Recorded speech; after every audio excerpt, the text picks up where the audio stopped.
Good morning friends. जैसा कि हम लोग को पता है कि हम लोग का रोजी रोटी जीवन यापन के लिए काम करना ज़रूरी होता है, पैसे कमाना ज़रूरी होता है इस शरीर को, इस संसार को, अपना गृहस्थी जीवन को चलाने के लिए। और वहीं एक दूसरी तरफ भी हम लोग को ये भी जानकारी है कि कहीं ना कहीं हमको अध्यात्म से भी जुड़े हुए रहना चाहिए, यानी कि दोनों चीज़ साथ साथ चलता है, रोजी रोटी भी और अध्यात्म भी। कहीं ना कहीं अध्यात्म को भी हम लोग भूले नहीं हैं, तभी तो हम लोग सुबह में नहा धो करके पूजा पाठ करते हैं, ईश्वर को याद करते हैं। 2 मिनट भी अगर पूजा कर लिए, 5 मिनट भी अगर पूजा कर लेते हैं, प्रार्थना कर लेते हैं तो मन को बहुत शांति मिलती है। तो कहीं ना कहीं हम लोग ये चीज़ को भूले नहीं हैं कि हम लोग को अध्यात्म की ओर भी बढ़ते रहना है, अपना रोजी रोटी कमाने के साथ साथ। तो कितने लोग होते हैं जो बहुत सारे गुरुओं से जुड़ जाते हैं, इसमें ज़्यादा जानकारी के लिए गुरुजी से जुड़ते हैं। बहुत सारे गुरुजी हैं जो बहुत सारे सत्संग करवाते हैं, पूजा पाठ बताते हैं, बहुत सारे नियम भी बताते हैं।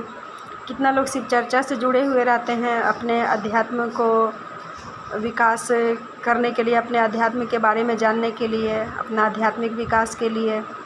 और कहीं ना कहीं कोई कोई अपना घर में ही कुछ देवी देवता को मान करके उनको याद करते हैं, उनकी पूजा करते हैं। तो कहने का मतलब मेरा ये है कि कितना भी मतलब आप गुरुजी से जुड़िए, या फिर जिनको भी आप अपना इष्ट देव मानते हैं उनको आप मानते हैं, तो कोई भी गुरुजी से आप जुड़ते हैं तो उनका मकसद रहता है, नियम जितना बताते हैं तो उनका नियम बताने का मतलब है कि उनको फॉलो करना हम लोग का काम है। उसको फॉलो करेंगे, उनमें डूबेंगे, तभी हम लोग अपने अध्यात्म का विकास कर पाएंगे। और कितना लोग होते हैं कि ये गुरुजी के पास जाएंगे तो जल्दी मेरा ग्रोथ हो जाएगा, इस गुरुजी के पास जाएंगे तो मेरा जल्दी, दूसरे को देख करके मन में लालच मतलब उनका होते रहता है कि वो उस गुरुदेव से जुड़े हैं तो उनको ज़्यादा फ़ायदा हो रहा है, ज़्यादा तरक्की हो रहा है, ज़्यादा बरकत हो रहा है।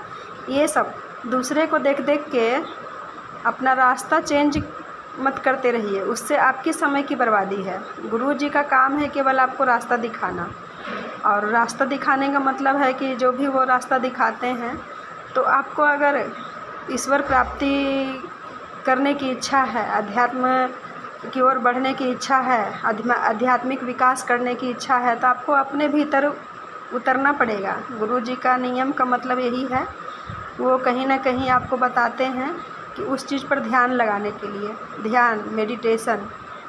तो उस चीज़ को ध्यान आप लगाते रहेंगे, उस चीज़ में गहराई से डूबेंगे, उस पर 100% विश्वास करेंगे तो आप कहीं ना कहीं अपने भीतर उतरते जाएंगे, और अपने भीतर ही जो ईश्वर हैं उससे आपका मुलाकात कभी ना कभी हो ही जाएगा।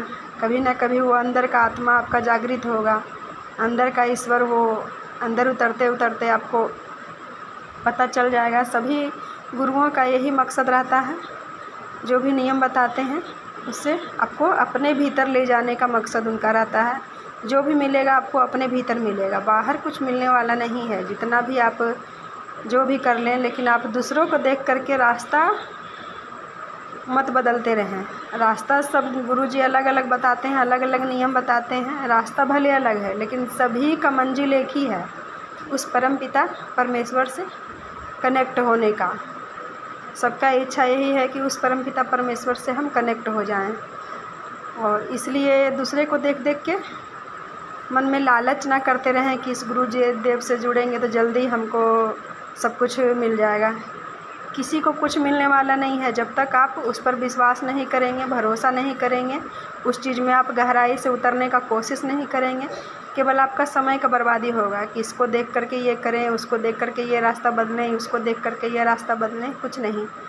थोड़ा सा आप इस रास्ते पर चलें, थोड़ा सा उस रास्ते पर चलें, तो उस तरह आपको केवल आपका ही समय का बर्बादी है, आपका ही थकावट है, और कुछ होने वाला नहीं है। इसलिए मैं यही कहना चाहती हूँ कि आप जो भी जिस भी गुरुदेव को मानते हैं या फिर जिस भी इष्ट देव को मानते हैं उसमें आप 100% विश्वास रखें। विश्वास रखते हुए उनके चरणों पर ध्यान करके आप अपना ध्यान लगाएं, और उसमें एकदम ज़रा सा भी डाउट ना करें, और उनमें विश्वास करके आप डूब जाएं, उन पर भरोसा करें। आपका आध्यात्मिक विकास ज़रूर से ज़रूर होगा। ज़रूरी नहीं है कि आप किसी से जुड़ें या फिर कहीं जाएं, इधर उधर भटकें, तभी आपका पूरा होगा। आप घर में भी बैठ कर के अगर आप उन पर 100% भरोसा करते हैं तो आपका अंदर का गुरु जब जागेंगे तो आपको सारा रास्ता दिखाना शुरू कर देंगे। आपको आगे क्या करना है, कैसे आपका ग्रोथ होगा, कैसे आध्यात्मिक पूरा विकास आपका होगा, वो सब कुछ होना शुरू हो जाएगा। आप कोई गुरुदेव से जुड़ते हैं तो भी अच्छा है, किसी इष्ट देव को मानते हैं तो भी अच्छा है। बस आपको 100% भरोसा करके रखना पड़ेगा, डाउट बिल्कुल करना नहीं पड़ेगा, तब जा कर के आपका ग्रोथ होगा आध्यात्मिक। तो दूसरों को देख कर के रास्ता ना बदलें, अपने आप पर भरोसा रखें, अपने ईश्वर पर भरोसा रखें, अपने गुरुदेव पर भरोसा रखें और अपना समय को बर्बाद ना करें। Thank you.